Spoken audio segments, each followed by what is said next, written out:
Olá, estudante! Como você está? Seja muito bem-vindo a mais um vídeo do canal Monografia do Triunfo. Dessa vez nós vamos aprofundar um pouco mais no conceito, né, da coerência textual. Hoje vocês vão ver os tipos, o conceito, né, vamos relembrar o conceito e os princípios da coerência, beleza? Se você já curtiu o conteúdo, deixa o like, se inscreve no canal e ative o sininho para não perder nenhum dos nossos próximos vídeos, combinado? E se você é novo por aqui, seja muito bem-vindo. Saiba que este canal trata tudo sobre TCC, monografia e dicas de português, beleza? Então, sem mais enrolação, bora pro vídeo.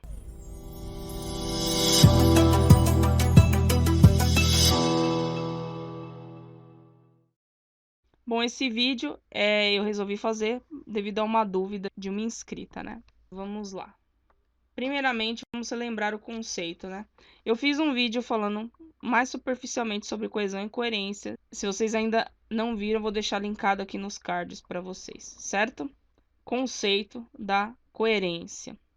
Bom, a coerência, ela é a relação lógica entre as ideias de um texto, no caso. Ou seja, eu vou estar avaliando se o texto não tem nenhuma contradição em nenhuma das partes dele, ou seja, tem a ver com a significação do texto, ou seja, tem a ver também com a interpretação do texto, beleza? Ou seja, uma análise, digamos, enquanto a coesão é uma análise micro, analisando, no caso, os componentes do texto, no caso, as conjunções, as preposições, adjetivos, advérbios e por aí vai.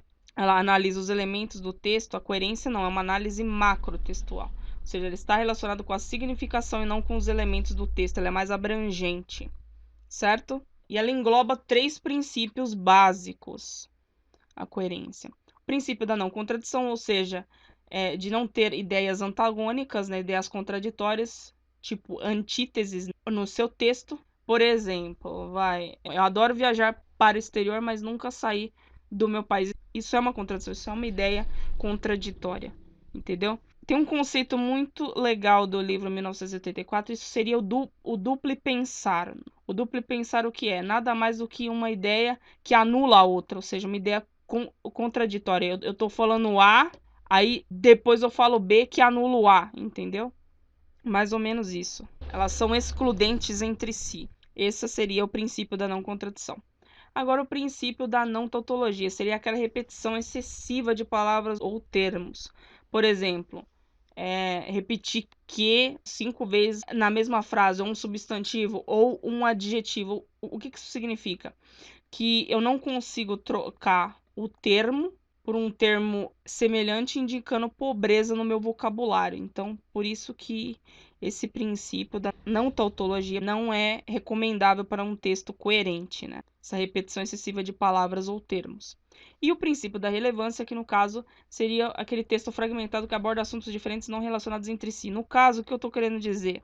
Aquele TCC Frankenstein, ou seja, num parágrafo fala de uma coisa, no outro parágrafo fala de outra, no outro parágrafo fala de outra, ou seja, eles não têm uma relação lógica entre si, porque o seu texto ele tem que ter uma gradação, ou seja, ele começa um ponto A, ele tem que chegar em algum lugar, certo? Se você ficar trocando de assunto, ele não fica inteligível para o leitor. Então, esse é o que eu chamo de princípio da relevância, né? Texto fragmentado que aborda assuntos diferentes não relacionados entre si.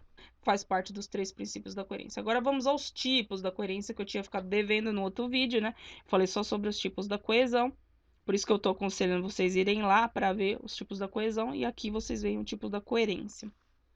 Eu não quis fazer num vídeo só, porque ia ficar muito comprido, né? E eu sei que vocês não gostam de vídeos muito longos, né? Então vamos lá.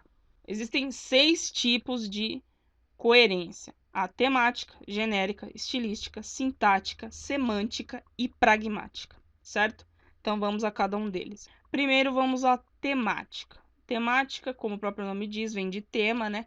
Para que o texto seja coerente, é preciso respeitar o tema que eu estou tratando, né? Dessa forma, apenas as informações relevantes ao tema devem ser descritas ao longo do texto. É o que, por exemplo, você pode ver na prática, né, nas redações, quando os professores falam que o aluno, por exemplo, aquele aluno que recebeu nota baixa em redação, fuga do tema. Isso é um tipo de incoerência que fere, né, a coerência temática, porque você não está respeitando o tema que foi proposto, Beleza. Próximo tipo de coerência, genérica.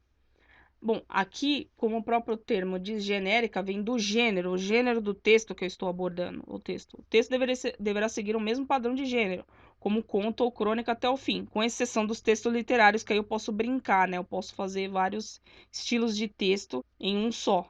Porém, quando estou tratando de textos como dissertações, aí eu tenho que seguir um padrão até o fim. Por exemplo, eu comecei com um texto dissertativo, é até o fim o texto dissertativo, certo? Então, é essa a coerência genérica, você manter a coerência genérica. Agora, a coerência estilística. Aqui eu vou avaliar o que? O estilo que eu estou escrevendo. Ou seja, a construção do texto deve seguir o mesmo padrão estilístico.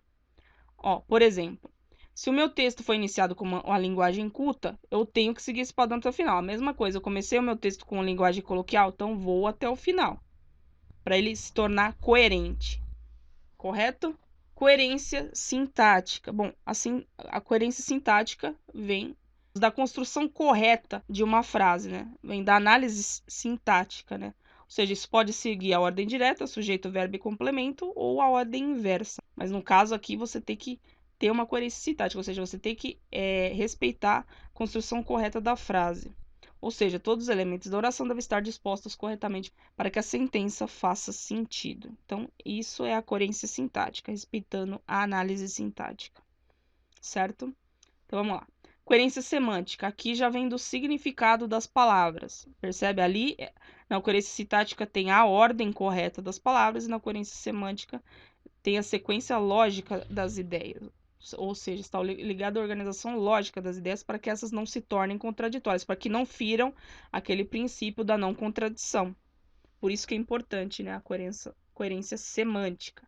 E por último, mas não menos importante, a coerência pragmática. Bom, no caso pragmática, né, essa palavra vem de prática, né? O texto deve seguir uma sequência lógica em relação aos seus interlocutores e ao contexto da comunicação. O que ele quer dizer com isso? Por exemplo, ele tem que, digamos, essa coerência é para você seguir a ordem lógica pensando nos leitores, ou seja, se está sendo inteligível ao leitor, certo? Se você está conseguindo se comunicar as suas ideias através do texto de forma correta. Ó. Por exemplo, ó, se houver uma pergunta no seu texto, ela deve ter uma resposta, certo? Bom, é isso. Espero que vocês tenham gostado. Se você gostou, já deixa aquele like para mim. Curta, comente, compartilhe. Lembre-se, conhecimento não é crime e deve ser dividido com todos. Vou deixar abaixo o link das minhas redes sociais, caso vocês queiram me seguir, pois eu posto várias dicas e conteúdos bem legais sobre TCC, monografia e português. Vou deixar abaixo também o link da ferramenta que eu indico para todo mundo que está fazendo TCC e está perdido. Então, está logo aí abaixo da caixa de informações. Quaisquer dúvidas, críticas, sugestões e comentários, vocês colocam aqui embaixo também para mim. E se esse conteúdo te ajudou, compartilhe com todos os seus amigos, faça com que esse conteúdo alcance mais pessoas. Bom, então é isso. Até a próxima aula. Bons estudos a todos. Foca no TCC e tchau!